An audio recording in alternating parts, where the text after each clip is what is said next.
Stigma was the word for tattoo in ancient Greek and Latin.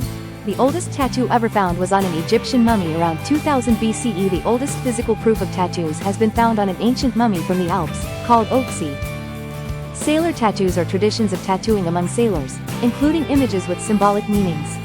These practices date back to at least the 16th century among European sailors. There is a persistent myth that tattoos on European sailors originated with Captain James Cook's crew, who were tattooed in Tahiti in 1769.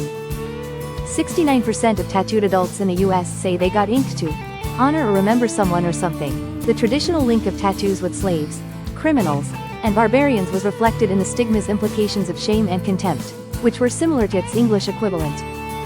The Thracians, who resided north and east of Macedon, were the tattooed barbarians that the Greeks were most familiar with. Animal silhouettes and patterned lines were inked on the arms and legs of Thracian women. The Scythians, another group of tattooed people, are the Ossets, a small nation of 2 states living in central Caucasus. It was so common for worshippers in Syria to get tattoos expressing their devotion to the gods on their wrists that the author of Leviticus decided to prevent the Israelites from doing the same. In contrast, tattoos were employed as a form of punishment by the Persians.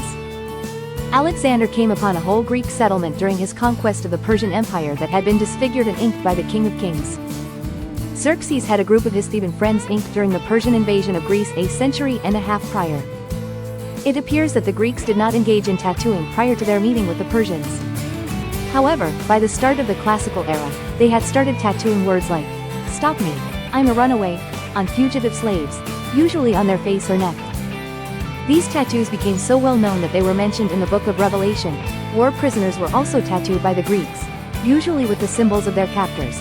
For instance, the horse of Syracuse was tattooed on Athenian troops captured during the catastrophic Sicilian campaign. Theophilus, the Byzantine emperor, ordered 12 lines of terrible poetry to be permanently inked on the faces of 2 monks who had disobeyed his ban on icons, even half a thousand years after Constantine. By Constantine's time, soldiers were also getting tattoos from the Romans. It appeared that emancipated slaves and former soldiers had done everything in their power to remove their tattoos. Medical texts described a variety of techniques, most of which included rupturing the skin and applying caustic substances to the afflicted area.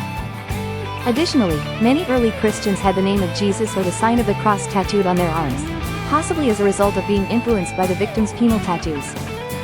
The Turks said that a Christian had once told their tribe that the sign of the cross offered protection from the plague when they were questioned about how they had obtained these marks.